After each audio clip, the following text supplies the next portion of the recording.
12월 14일 수요일 하나님께서 주시는 말씀은 전도서 3장 16절부터 22절까지입니다. 봉독하겠습니다. 또 내가 해 아래에서 보건대 재판하는 곳 거기에도 악이 있고 정의를 행하는 곳 거기에도 악이 있도다. 내가 내 마음속으로 이르기를 의인과 악인을 하나님이 심판하시리니 이는 모든 소망하는 일과 모든 행사에 때가 있음이라 하였으며, 내가 내 마음속으로 이르기를 인생들의 일에 대하여 하나님이 그들을 시험하시리니 그들이 자기가 짐승과 다름이 없는 줄을 깨닫게 하려 하심이라 하였노라. 인생이 당하는 일을 짐승도 당하나니 그들이 당하는 일이 일반이라. 다 동일한 호흡이 있어서 짐승이 죽음같이 사람도 죽으니 사람이 짐승보다 뛰어남이 없음은 모든 것이 헛됨이로다. 다 흙으로 말미암았으므로 다 흙으로 돌아가나니 다 한 곳으로 가거니와 인생들의 혼은 위로 올라가고 짐승의 혼은 아래 곧 땅으로 내려가는 줄을 누가 알랴. 그러므로 나는 사람이 자기 일에 즐거워하는 것보다 더 나은 것이 없음을 보았나니 이는 그것이 그의 몫이기 때문이라. 그의 뒤에 일어날 일이 무엇인지를 보게 하려고 그를 도로 데리고 올 자가 누구이랴. 전도서 3장에서 전도자는 때에 대하여 이야기하고 있습니다. 범사에 기한이 있고 천하만사에 다 때가 있다는 것이지요. 16절과 17절 말씀도 바로 이 때에 관하여 이야기하는 말씀입니다. 먼저 16절과 17절 말씀을 함께 읽어보겠습니다. 시작. 또 내가 해 아래에서 보건대 재판하는 곳 거기에도 악이 있고 정의를 행하는 곳 거기에도 악이 있도다. 내가 내 마음속으로 이르기를 의인과 악인을 하나님이 심판하시리니 이는 모든 소망하는 일과 모든 행사에 때가 있음이라 하였으며. 16절 말씀에서 전도자는 세상에 존재하는 악에 관하여 이야기하고 있습니다. 악인들의 악행이 세상에 가득한 모습을 이야기하는 것입니다. 심지어 그 악은 가장 공정하고 정의로워야 할 곳에조차 존재하고 있습니다. 악인들을 심판해야 할 재판정이 그 역할을 제대로 감당하지 못하고 있는 것입니다. 그러나 이러한 때에 전도자는 하나님을 바라봅니다. 하나님께서 악인들을 반드시 심판하실 것을 믿음으로 고백합니다. 우리 주변에 있는 악의 존재에도 불구하고 우리가 낙심하지 말아야 할 까닭은 마지막 때에 하나님께서 이 모든 악행을 심판하실 것이기 때문입니다. 전도자는 모든 일과 행사엔 때가 있다고 이야기합니다.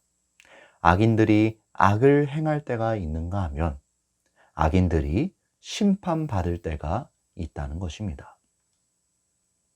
다음으로 18절과 19절 말씀을 함께 읽어보겠습니다. 시작. 내가 내 마음속으로 이르기를 인생들의 일에 대하여 하나님이 그들을 시험하시리니 그들이 자기가 짐승과 다름이 없는 줄을 깨닫게 하려 하심이라 하였노라. 인생이 당하는 일을 짐승도 당하나니 그들이 당하는 일이 일반이라. 다 동일한 호흡이 있어서 짐승이 죽음같이 사람도 죽으니 사람이 짐승보다 뛰어남이 없음은 모든 것이 헛됨이로다. 18절부터 22절까지 전도자는 인생의 허무함에 관하여 이야기하고 있습니다. 18절에 보면 전도자가 생각하기에 하나님께서는 우리의 인생을 시험하십니다. 왜 시험하시냐면 우리가 짐승과 다름이 없음을 깨닫게 하시려고 시험하신다는 것입니다. 그렇다면 무엇으로 우리를 시험하시느냐? 19절에 보니 하나님은 죽음을 가지고 우리의 인생을 시험하십니다. 사람이나 짐승이나 다 동일한 호흡을 가지고 있지요. 그리고 그 호흡이 끊어지면 죽음을 맞이하게 되는 것입니다. 20절 말씀처럼 다 흙으로 말미암아 다 흙으로 돌아가는 것인데 사람이 짐승보다 뛰어난 점이 무엇이냐는 말입니다. 이어지는 21절에서도 전도자는 같은 이야기를 하고 있습니다. 이 구절은 개역개정 성경에 보면 인생들의 혼은 위로 올라가고 짐승의 혼은 아래 곧 땅으로 내려가는 줄을 누가 알랴 이렇게 기록하고 있는데 새번역 성경은 이를 조금 더 풀어서 사람의 영은 위로 올라가고 짐승의 영은 아래 땅으로 내려간다고 하지만 누가 그것을 알겠는가 라고 기록하고 있습니다. 이때 당시의 사람들은 사람의 영은 하늘로 올라가고 짐승의 영은 땅으로 내려간다고 생각을 했습니다. 그러니 인간이 짐승보다 우월한 존재라고 생각했던 것이지요. 그러나 전도자는 이러한 사회적인 통념에 대하여 의문을 던집니다. 사람의 영은 위로 올라가고 짐승의 영은 땅으로 내려간다고 하지만 누가 이것을 알 수 있겠습니까? 전도자가 이러한 질문을 던진 까닭은 영이 올라가고 내려가고 이러한 것들의 옳고 그름을 이야기하고자 함이 아닙니다. 뭐가 맞다, 틀리다 이것을 이야기하려는 것이 아닙니다. 다만 전도자가 말하고자 하는 것은 인간의 삶은 허무하다는 것입니다. 죽음 앞에선 짐승이나 인간이나 다 똑같이 연약한 존재라는 것을 말하고자 한 것입니다. 그렇다면 우리는 어떤 마음가짐으로 이 세상을 살아야 하는 것일까요? 마지막 22절 말씀을 함께 읽어보겠습니다. 시작. 그러므로 나는 사람이 자기 일에 즐거워하는 것보다 더 나은 것이 없음을 보았나니 이는 그것이 그의 몫이기 때문이라. 그의 뒤에 일어날 일이 무엇인지를 보게 하려고 그를 도로 데리고 올 자가 누구이랴. 전도자는 사람이 자기 일에 즐거워하며 사는 것이 가장 좋은 것이라 이야기합니다. 오늘 이 시간 나에게 주어진 하루가 나의 몫임을 알고 이것을 즐거워하며 살라는 것입니다. 왜냐하면 우리가 죽은 후엔 우리에게 어떤 일이 일어날지를 알 수가 없기 때문입니다.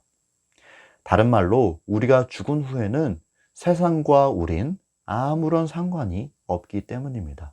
그러니 전도자는 사람이 자기가 하는 일에서 보람을 느끼는 것이 가장 좋은 일이라고 이야기하고 있습니다. 오늘 주시는 메시지입니다. 첫째, 모든 일엔 하나님의 때가 있다. 전도서 3장에서 전도자가 계속해서 이야기하는 것은 범사에 기한이 있고 천하만사에 다 때가 있다는 것입니다. 특별히 오늘 말씀에는 세상에 존재하는 악에 관한 이야기가 나와 있습니다. 세상에는 악이 가득합니다. 악인들은 그 어떤 두려움도 느끼지 않은 채 너무나도 태연히 악을 저지릅니다. 세상 법정도 이것을 막질 못합니다. 왜냐하면 그곳에도 악이 존재하기 때문입니다. 하지만 이러한 때에 전도자는 하나님을 바라봅니다.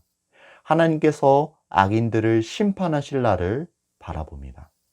전도자는 분명히 알고 있습니다. 오직 하나님만이 우리의 최종 심판자시라는 것을 말입니다. 우리가 보는 세상엔 악이 가득합니다. 이것은 결코 부인할 수 없는 현실입니다. 그러나 이 모든 일엔 때가 있기 마련입니다. 날 때가 있고 죽을 때가 있으며 심을 때가 있고 뽑을 때가 있으며 죽일 때가 있고 치료할 때가 있으며 헐 때가 있고 세울 때가 있는 것처럼 악인들의 죄악도 다 때가 있는 법입니다. 그들의 악행은 영원한 것이 아닙니다. 때가 되면 하나님께서 심판하시고 공의를 세우실 것입니다.